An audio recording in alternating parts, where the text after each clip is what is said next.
오늘은 바벨론 포로와 교회 정화에 대한 말씀이에요. 바벨론 포로가 굉장한 사건이었거든요. 근데 이 바벨론 포로가 구속사의 진척을 이뤘고, 또 바벨론 포로가 교회를 정화시켰어요. 그래서 바벨론 포로가 구속사를 뭐 했다고요? 진척시켰고, 그 다음에 교회는 정화시킨 것이 바벨론 포로예요. 구속사를 진척시켰다, 이 바벨론 포로가. 구속사가 뭐죠? 구속사, 영어로 The work of redemption. 구속사는 하나님께서 죄와 사망의 종로로 타는 자들을 구원하시는 것, 그게 구속사예요. 죄의 종로로 타죠, 사람들이. 그다음에 또 뭐를 두려워하죠? 죽는 거. 죽는 거를 두려워해요. 그래서 자기가 한 번 죽는다는 걸 아는데 죽음이 가까이 오면 두려워해요. 종노릇해요. 그래서 죄의 종노릇, 사망의 종노릇 하는 자들을 구원하시는 것을 구속사라 그래요. 또 어디에서 종노릇 할까? 사람이 두 가지가 더 있는데, 하나는 세상의 종노릇해요. 세상 애착에 억압을 받아서 세상을 놓칠 못해요. 그 세상의 종노릇. 또 하나 뭐죠? 영적으로 마귀의 종노릇. 여기도 사람의 힘으로 벗어날 수가 없어요. 그래서 세상의 종노릇, 마귀의 종노릇 하는 자들을 구원하시려는 것이 구속입니다. 종노릇 하니까 값을 치르고 사와야 되잖아요. 그래서 값을 치른다 할 때 속하다, 값을 치르다, 속하다, 값을 치르고 구할 구자, 값을 치르고 구해내는 거예요. 종살이는 아무리 잘 살아도, 종이 아무리 잘나도 결국은 비참한 삶이고 다 빼앗기는 것이 종이에요. 종은 비참한 거예요, 한마디로. 하나님께서 그 죄와 사망의 종, 세상과 마귀의 종살이에서 그들에게 그 값을 치르고 사오셨어요. 어떤 값을 치렀지요? 예수 그리스도의 핏값이에요. 하나님이 영원 전부터 사랑한 아들 예수님을 육체로 이 땅에 보내셔서 십자가에서 고난과 모든 저주를 받고 값을 치르심으로 사신 것입니다. 너희 몸은 너희 것이 아니다, 값으로 산 것이 되었으니 그런즉 너희 몸으로 하나님께 영광을 돌리라. 그 값으로 산 것이 예수값이라는 얘기예요. 정말 내가 예수님을 믿고 내가 예수님의 것이 되었는가? 그렇다면 우리가 우리 몸, 우리 영혼을 잘 가꿔야 되는 것입니다. 왜? 주의 것이니까. 함부로 써서는 안 되죠.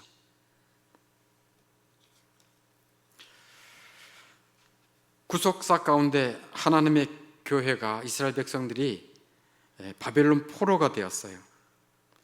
바벨론 포로의 사건은 중요한 섭리가 있지요. 사실 이런 유래는 구약 시대에 없었습니다. 예를 들어 사사시대 때 종종 이스라엘 백성들이 옆에 나라에게 침략을 당하기도 하고 좀 억압받기도 했지만, 가나안 땅 전체가 완전히 초토화된 것은 바벨론 포로가 처음이에요. 완전히 초토화됐어요. 예루살렘 성벽이 완전히 무너졌어요. 성읍이 다 불탔어요. 그리고 솔로몬 성전이 완전히 황폐화됐어요. 그 안에 있는 모든 성물들, 모든 금 다 빼앗겼어요. 다 가져갔어요. 그리고 많은 사람들이 포로로 끌려가고 죽임을 당하고, 아녀자들은 겁탈을 당하고, 아들은 노동을 착취당하고, 바벨론 군사들에게 욕을 당했어요. 그것을 에레미야가 그 애가에서 생생하게 슬프게 증언하고 있어요. 예레미야가 2장 20절에 이렇게 말합니다. 늙은이와 젊은이가 다 길바닥에 엎드려져 싸우며 내 처녀들과 내 청년들이 칼에 쓰러졌나이다. 주께서 주의 진노의 날에 죽이시되 긍휼히 여기지 아니하시고 도륙하셨나이다. 도륙당했어요. 예레미야는 마지막 남유다가 멸망당할 때까지 그 자리를 지켰던 사람이에요. 그 현장을 봤던 사람이에요. 에스겔은 586년 전, 한 12년 전에 포로로 끌려가서 이미 바빌론 그발 강가에 앉아서 말씀을 전하던 사람이고, 에스겔은 바빌론에 있었고, 예레미야는 그 당시에 생생하게 알았던 사람이에요. 자기 민족이 그렇게 처참하게 도륙당하고 유린당하는 것을 보고 예레미야 애가를 지은 거예요. 3장 45절에서는 이렇게 말합니다. 우리를 문나라 가운데서 쓰레기와 폐물로 삼으셨다. 쓰레기같이 삼으셨어요. 폐기물처럼 다뤘어요. 사람을 사람으로 다루지 않았어요. 질질질질 끌고 다니고 사람 취급 안 하고 쓰레기와 폐물로 삼으셨습니다. 5장 16절에서는 우리의 머리에서는 멸관이 떨어져 싸우니 오호라 우리의 범죄 때문입니다 라고 말합니다. 멸관을 쓸 정도로 그 사람들 높여주셨어요. 이스라엘 백성들을. 그런데 멸관이 떨어졌어요. 왜 이런 멸망과 황폐를 당했는가? 왜 당했다고 말합니까? 오라 우리의 뭐 때문이라고요? 범죄 중에서 뭐 때문이었을 것 같아요? 우상숭배예요. 우상숭배가 뭡니까? 하나님도 좋고 세상도 좋은 거예요. 두 마음을 품은 거예요. 그래서 하나님도 와서 성전에 와서 예배도 드리고 또 집에 가거나 산에 가면 산당을 만들어서 거기 절에서 내 사업이 잘 되게, 내 자식 잘 되게 두 개를 다 섬기는 거예요. 그게 우상숭배예요.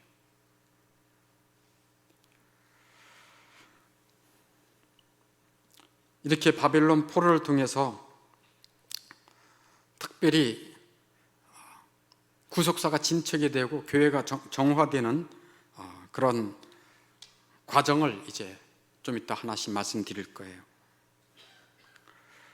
하나님은 지금도 고난을 통해서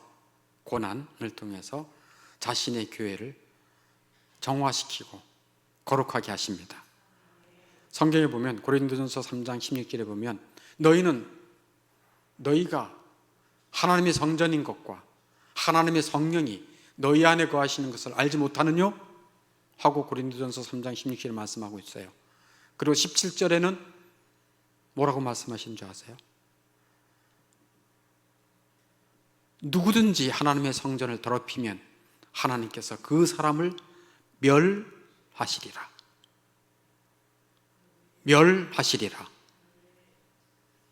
이스라엘 백성들의 그 성전 무너진 거 보세요. 멸하시리라. 하나님의 성전은 거룩하니 너희도 그러하니라. 이게 고린도전서 3장 16절, 17절 말씀이에요. 지금의 하나님의 교회가 세속화되지 않고 오직 하나님만을 섬기는 거룩한 교회가 되기를 저는 기도하고 있습니다. 자, 그러면 이 바벨론 포로에 이렇게 끔찍한 정말 무서운 일이 있었는데 이 바벨론 포로를 통해 하나님의 구속사가 진척이 되고 또 교회가 정화됐다고 하는 것을 몇 가지 이제 살펴보겠어요. 첫째, 바벨론 포로를 통해서 하나님은 자기 백성들 사이에 있는 우상들을 근절했습니다. 우리 아까 이사야 선지자 이사야 2장 18절을 읽었죠. 이사야는 이미 이것을 예언했습니다. 우상들은 온전히 없어질 것이요 라고. 이스라엘 백성들은 애굽 땅에 있을 때부터 우상 숭배를 했습니다.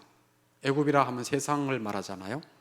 그래서 하나님께서 그런 말을 했잖아요. 나는 너를 애굽 땅 종되었던 집에서 인도하여 낸 내 하나님 여호와니라 라고 말하잖아요. 애굽 땅이라면 무슨 땅? 우상 숭배의 땅. 종되었던 집은 무슨 집? 비참한 종살이 집. 거기서 내가 인도해냈다. 우상 숭배가 몸에 뱄어요. 사람은 누구라도 우상 숭배에 몸이 뱄어요. 세상 사랑, 세상 자랑, 자기 정욕을 만족시키려고 하는 거, 뭘 가지고? 세상 것을 가지고. 이스라엘 백성들도 똑같아요. 얼마나 우상 숭배가 몸에 뱄는지. 출애굽하여 얼마 되지 않아 시내 광야에 머무르는 동안에도 이스라엘 백성들은 뭐 했습니까? 우상을 만들어서 춤추고 야단을 쳤어요. 홍해를 가르는 기적을 봤음에도 불구하고, 10가지 재앙을 보았음에도 불구하고, 출애굽하기 전에 그런 하나님의 이적을 경험하고도 그들은 정신을 못 차렸어요.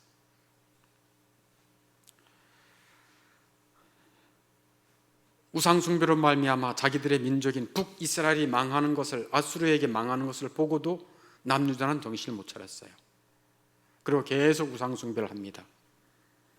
바빌론이 예루살렘 성전과 성벽을 허물고 있는 중에도 그들은 우상을 숭배했다니까요. 에레미야가 회개하라는 말을 해도 듣지 않았어요.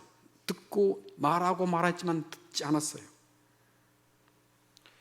에레미야 3장 24절에서 에레미야가 그렇게 말합니다. 부끄러운 그것이 우리가 청년의 때로부터 우리 조상들의 산업인 양떼와 소떼와 아들들과 딸들을 삼켰사온 즉. 무슨 소리입니까? 우상 숭배 탐욕의 결과, 그 탐욕의 부끄러움의 결과가 우리의 재물, 양떼와 소떼는 재물이죠. 우리의 재물과 아들과 딸을 삼켰습니다 라고 말하는 거예요.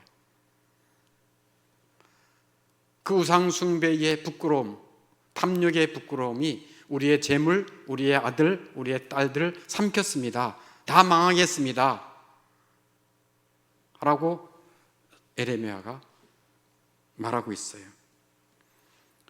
욕심의 결과, 즉 우상 숭배의 결과는 재물, 아들, 딸들을 다 삼켜 멸망으로 인도합니다. 그게 성경의 진리예요. 그 결과 예루살렘에 살던 재물들은 바빌론에 의해 모두 빼앗겼고, 아들들은 포로가 되었고, 딸들은 바빌론 군사들에게 겁탈을 당했어요. 그게 현실이에요. 처녀들이 겁탈을 당하고, 아내들이 겁탈을 당하고, 아들들은 노동 착취를 당하고, 재물은 다 빼앗기고, 뭐로 말미암아?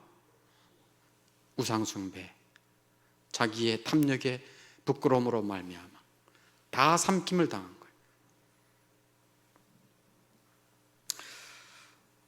이처럼 바빌론 포로로 말미암아 하나님께서는 우상들을 근절하기를 원하신 것입니다. 그리고 예수 그리스도께서 오신 후에 진정 하나님만이 참 하나님이신 것을 온 세계에 증거함으로 온 세계에 퍼져 있는 우상을 근절하실 것에 대한 예시로도 보여주신 것입니다. 하나님은 오랫동안 선지자들 통해서 이스라엘 백성들에게 온갖 책망, 경고, 훈계를 했어요. 적지 않은 심판에도 불구하고 오랜 세월 이스라엘 백성들은 그 고쳐지지 않았던 우상 숭배의 이 악질적인 이 죄악이 이제 고침받게 돼요. 뭐를 통해서요? 바벨론 포로를 통해. 다 망하니까, 다 빼앗기니까 그제서야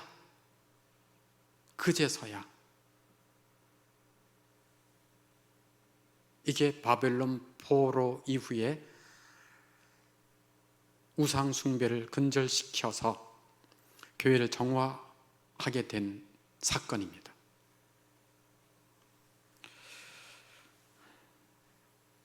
지금도 하나님은 그리스도를 통해서 교회를 세우시고 우상을 근절하고 교회를 정화, 즉 거룩하게 하실 것입니다. 교회는 거룩이에요, 거룩. 하나님 앞에 몸과 마음이 구별되어서 하나님 앞에 드려지는 자들이 거룩한 자고, 세상에 나가서는 인격적으로나 실질적으로 세상 풍조를 따르지 않고 세상을 따르지 않고 하나님과 하나님의 뜻을 따르는 것이 거룩인 것입니다. 그래서 바벨론 포로를 통해서 첫 번째, 자기 백성들 사이에 있는 우상 숭배를 근절하셨다는 게 첫 번째예요. 두 번째는 바벨론 포로를 통해서 웅장했던 솔로몬 성전의 영광이 제거됐습니다. 솔로몬 성전의 영광이 완전히 다 깨트려졌다니까요. 그 바벨론에 의해서 솔로몬 성전이, 그 화려하고 그 웅장했던 성전이 싹 무너졌어요. 그리고 그 안에 있는 직기들, 금 다 빼앗겼습니다. 이것은 성전의 본체이신 그리스도가 오실 때가 가까이 오자 솔로몬 성전의 영광은 자취를 감춘 것입니다. 그리스도가 세우실 성전의 영광이 더욱 영광스럽고 영원하기 때문에 그렇습니다. 솔로몬 성전의 영광은 외적이며 물질적이라면 그리스도께서 오셔서 세우실 교회는 영적인 영광이 영원합니다. 이 세상의 것은요, 물질적인 것, 외적인 것은 다 쇠합니다. 우리 몸도 지금 점점 쇠하고 있잖아요. 지금 살았으나 죽어가고 있잖아요. 싱싱해 보이나 노쇠하고 있잖아요. 세상의 것은 모두가 다 그래 쇠해요. 그러나 그리스도께서 세우시는 교회와 그리스도께서 세우실 나라는 그 영광이 영원합니다. 그래서 성전의 본체이신 그리스도가 가까이 오실 날에 가까워지자 외적인 영광, 물질적인 영광인 이 솔로몬 성전의 영광이 다 쇠잔해졌다 이거예요. 그래서 바벨론 포로로 인하여 예루살렘 성전이 완전히 회파된 것도 하나님의 중요한 섭리였습니다. 세 번째, 바벨론 포로를 통해 그들의 언약궤 속에 있는 십계명 두 돌판을 잃어버렸어요. 그러니까 바벨론 포로 전에는 이 두 돌판이 있었습니다. 언약궤 안에. 솔로몬이 성전을 건축하고 난 다음에 열왕기상 8장 9절에 그 궤 안에는 두 돌판 위에 아무것도 없으니 모세가 호렙에서 그 안에 넣은 것이었더라 하고 열왕기상 8장 9절에 말씀하고 있어요. 그러니까 솔로몬 성전이 있는 동안에는 두 돌판이 있었습니다. 그런데 바벨론 포로 때 그 돌판은 다 빼앗기고 다 유린당하고 잃어버렸어요. 없어졌어요. 이것도 십계명의 돌판 역시 원형이신 그리스도께서 오실 때가 되자 그 돌판이 자취를 감춘 거예요. 없어진 거예요. 성경을 보면은 하나님의 말씀이 돌판에 새기지 않고 이제는 하나님의 백성의 뭐에 새기겠다? 마음에 새기겠다. 신비에 새기겠다. 그래서 하나님의 사람들은 신비에 성령께서 그 하나님의 말씀을 심어 주십니다. 마음에 심어 주세요. 그게 그리스도께서 오실 때의 그 약속이에요. 네 번째, 바벨론 포로 후에 세워진 그 성전에는 하나님의 영광이 쉐키나이죠. 쉐키나, 영광의 구름이죠. 그것이 사라졌어요. 이전에는 성막에 이 하나님의 성전이 세워지고 난 다음에는, 광야에서 성전이 세워지고 난 다음에는 하나님의 영광의 구름이 있었어요. 영광의 구름이 이렇게 머물러 있었어요. 그 레위기 16장 2절에 거기 성경만 적어놨는데 조용히 들어보세요. 레위기 16장 2절에 내가 구름 가운데서 속죄소 위에 나타남이라. 출애굽기 40장 34절에는 구름이 회막에 덮이고 여호와의 영광이 성막에 충만하매. 이게 쉐키나예요. 하나님의 영광의 구름, 쉐키나. 그러나 바벨론 포로 이후에는 쉐키나 현상이 없어졌어요. 그것은 하나님께서 다른 방식으로, 즉 그리스도께서 그 성전을 영광으로 채우실 것입니다. 그리스도께서 오셔서, 왜냐하면 그리스도가 하나님이시잖아요.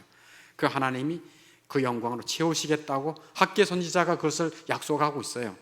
학개 2장 7절에 모든 나라를 진동시킬 것이며 모든 나라에 보배가 이르리니, 그 보배가 그리스도입니다. 내가 이 성전에 영광이 충만하게 하리라. 만군의 여호와의 말이니라. 아멘.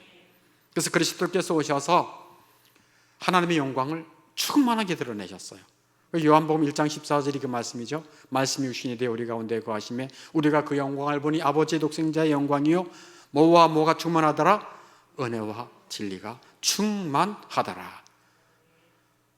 예수님에게서 하나님의 영광을 볼 수 있고 보여주신 것입니다.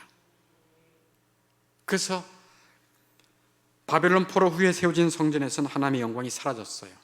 왜? 예수 그리스도께서 친히 그 영광을 보여주시기 때문에 그렇습니다.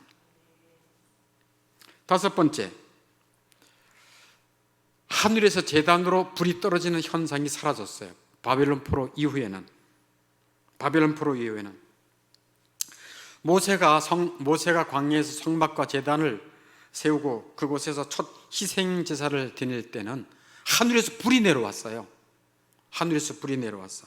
레위기 9장 24절에서 보니까, 레위기 9장 24절에 불이 여호와 앞에서 나와 제단 위에 번제물과 기름을 사른지라 온 백성이 이를 보고 소리 지르며 엎드렸더라. 솔로몬이 또한 성전을 짓고 첫 희생제사를 드릴 때도 역대하 7장 1절에 보니까 솔로몬이 기도를 마치면 불이 하늘에서부터 내려와 그 번제물과 제물들을 사르고 여호와의 영광이 그 성전에 가득하니. 그러니까 광야의 성막 위에도 첫 희생제사를 드릴 때 불이 하늘에서 내려왔어요. 사람들이 너무 놀라서 소리를 지를 정도였어요. 솔로몬이 성전을 짓고 희생제사를 드릴 때도 마찬가지였어요. 그리고 하나님은 또 이 불이 하늘에서 내려온 이 불에 대해서 명령을 내려요. 어떤 명령을 내리는가? 레위기 6장 13절에 불은 끊임없이 제단 위에 피워 꺼지지 않게 할지니라 라고 말해요. 그 불을 꺼지지 않게 잘 이렇게 살리라는 얘기예요. 그래서 제사장이 그 불을, 그건 이제 기도의 불이라고도 얘기해요. 그 불이 꺼지지 않도록 이렇게 살리죠. 그러나 바벨론 포로 이후에는 그 불은 꺼졌고 다시는 피워지지 못했어요. 왜 그런가? 이처럼 구약 성경의 빛들은 영광스러운 의의 태양이신 그리스도께서 다가올수록 그 모든 외적인 영광은 사라진 것입니다. 보이지 않게 된 거예요. 그리스도와 그리스도의 교회가 영광스럽게 세워질 것을 말씀하고 있어요. 그래서 죄와 사망의 종에서 구속받은 자들, 세상과 마귀의 종에서 구속받은 자들이 더 이상 우상 숭배하지 않고 더 이상 세상을 사랑하는 것에 허우적거리지 않고 영원한 나라를 사모하면서 교회가 정화될 것을 이미 구약 때부터 약속하고 계신 것입니다. 그래서 내가 거룩하니 너희도 거룩하라 라고 베드로 사도가 초대교회에 흩어져 있는 12지파들, 베드로 전후서에서 12지파들에게 말하잖아요. 내가 거룩하니, 하나님이 내가 거룩하니 너희도 거룩하다 하라 라고 거룩한 것을 강조하고 있죠.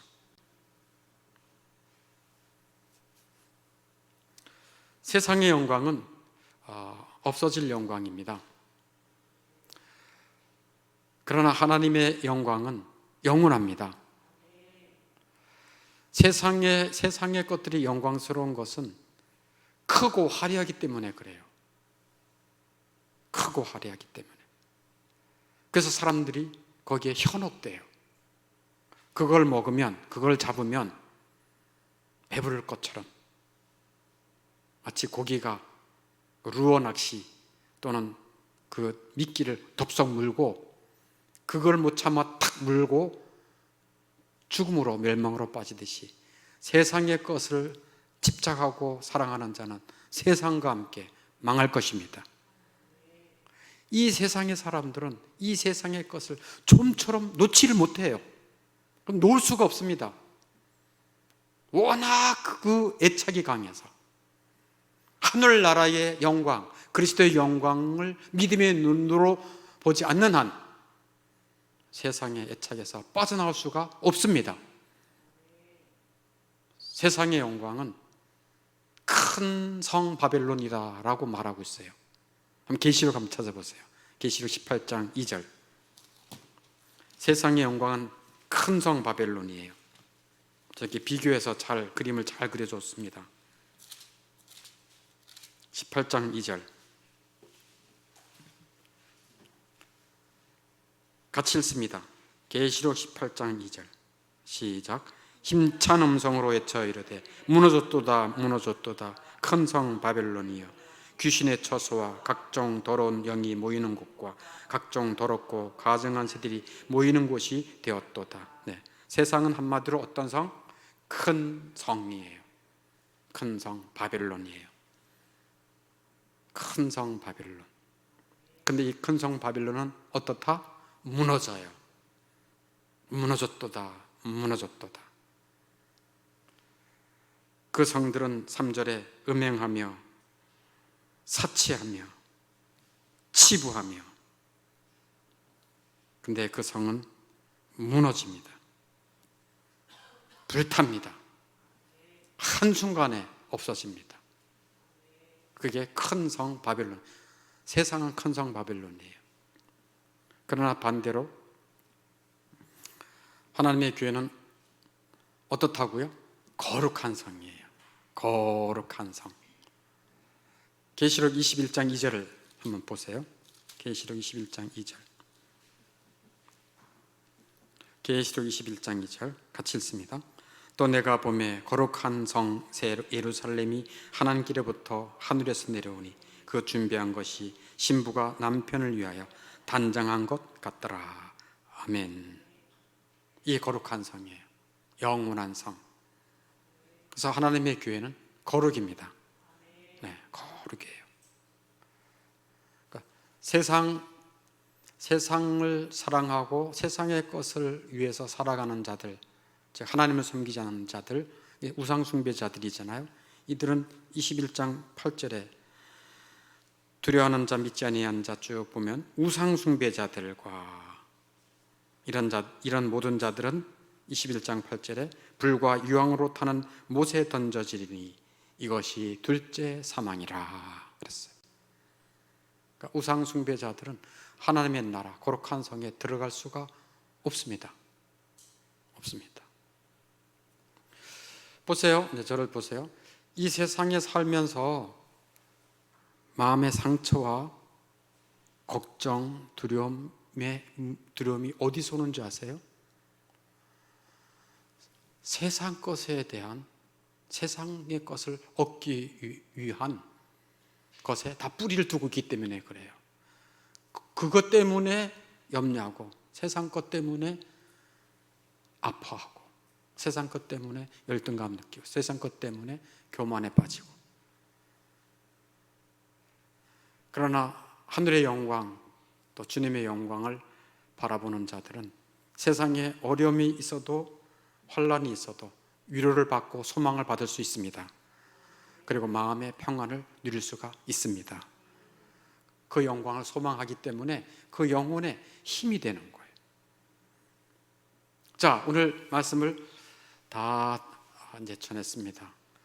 구속사 바벨론 포로를 통해서 구속사가 더 잘 진척되었고, 바벨론 포로를 통해서 하나님의 교회는 정화, 더 거룩하게 하셨습니다. 이게 하나님이 행하신 일이에요. 여러분들이 나는 하나님의 교회로 또 예수님 때문에 죄 용서받고 예수님을 믿는 자로 부름받았다고 한다면 더욱더 거룩을 힘써 행하기를 바랍니다. 거룩을. 세상 풍조를 따르지 않고 세상 사람들처럼 살지 않고 세상에 살지만 하늘을 소망하며 사는 것입니다. 그리고 영원한 나라, 거룩한 성, 그 영원한 나라잖아요. 이 세상은 바벨론 성은 크고 화려하지만 곧 망하잖아요. 곧 망한다는 여러 가지 조짐들, 하나님의 심판이 임박했다는 여러 가지 조짐들이 있음에도 불구하고 이 세상을 놓지 못해요. 정말 거룩한 성, 예루살렘 성, 그 영원한 나라를 소망하는 자들이라면 그 나라가 교회를 통해서 더욱 힘있게 세워지기를 애써야 할 것입니다. 그래서 체러티, 하나님의 사람들은 체러티, 자선의 삶을 살고 또 이벤젤리즘, 복음 전도의 삶을 살면서 하나님의 나라가 교회를 통해서 세워지기를 애써야 하는 것입니다. 그 삶을 살아가는 것이 이 마지막 시대의 삶이에요.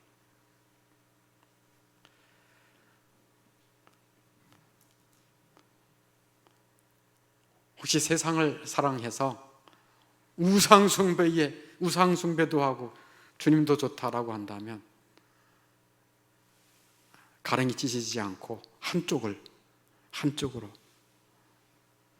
나는 나와 내 가족은 여호와를 섬기리라 했던 여호수아의 고백처럼 하나님을 섬기는 여러분들이 되기를 바랍니다. 네.